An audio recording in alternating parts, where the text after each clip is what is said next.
On Friday, June 12, 1942, a 13-year-old girl in Amsterdam woke up at 6 a.m.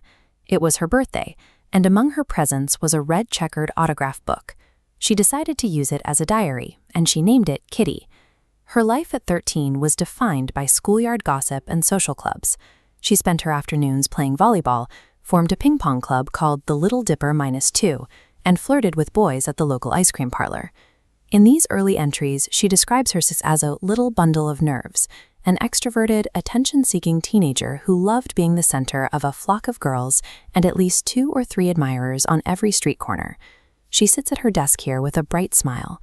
This is the girl who worried about dislocating her shoulders in gym class and daydreamed about owning a dog like Rin Tin Tin. This absolute normalcy is the baseline. Before the trauma of the Holocaust reached her doorstep, Anne Frank was a typical, somewhat superficial teenager caught in an extraordinary nightmare. On July 5, 1942, that normalcy shattered. The SS issued a call-up notice for her 16-year-old sister, Margot. The family's sense of safety vanished instantly. As Nazi military trucks patrolled the streets of occupied Amsterdam, the Franks packed their essentials into school bags and fled into the rain. Anne prioritized her diary, noting that memories meant more to her than dresses. They moved into a hidden section of her father's office building. They climbed a wooden staircase and stepped behind a swinging bookcase, cutting themselves off from the outside world. This floor plan shows the physical reality of their new life.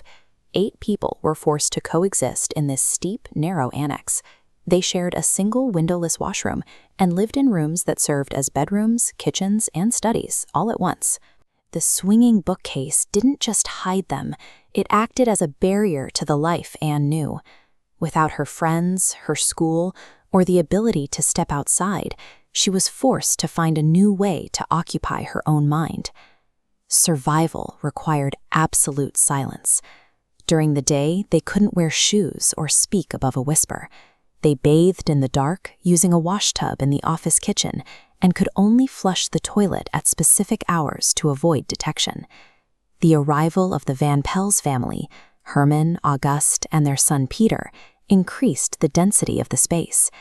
Every interaction was now scrutinized by roommates who were as stressed and frightened as they were.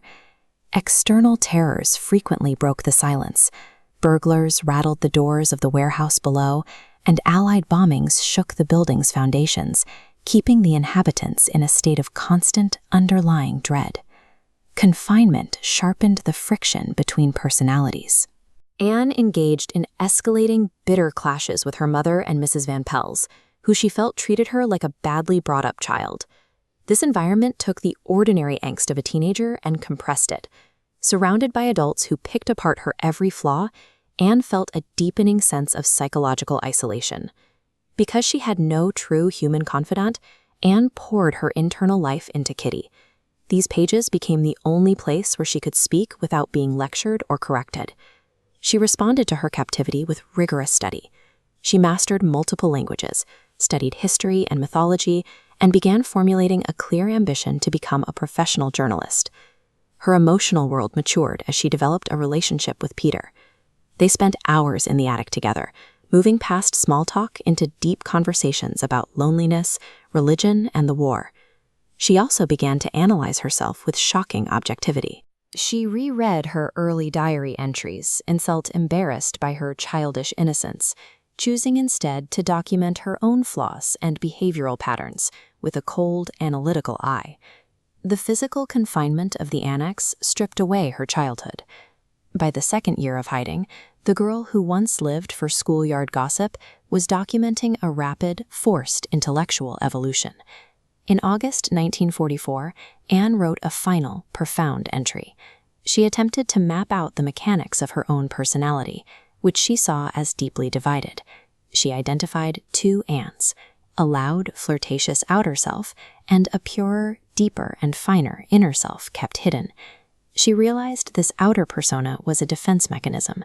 The amusing clown protected her sensitive core from the constant picking on by adults. Her ultimate resolution was to strip away the mask. She wrote of her desire to turn her heart inside out, to lead with her true, profound self, regardless of how others perceived her. At 15, while trapped in an attic, Anne had achieved a degree of self-awareness rarely found in adults. She had mentally outgrown the very walls designed to keep her captive. This intellectual growth ended abruptly on August 4, 1944. A car pulled up to 263 Prinsengracht, and the Gestapo arrested all 8 inhabitants of the secret annex. Anne Frank died at Bergen-Belsen in early 1945. She was 15 years old, only months short of her 16th birthday and the camp's liberation. Her inner life survived the raid. Miepkes found the diaries strewn across the annex floor and kept them unread in a desk drawer, eventually returning them to the family's only survivor. Otto Frank realized his daughter's dream of becoming a writer. He compiled her manuscripts into a book that allowed the voice of the inner Anne to finally be heard by millions. The Diary of a Young Girl stands as a record of a human spirit that refused to stop growing. Even in the darkest, most restrictive conditions, Anne Frank proved that the human mind can still infinitely expand.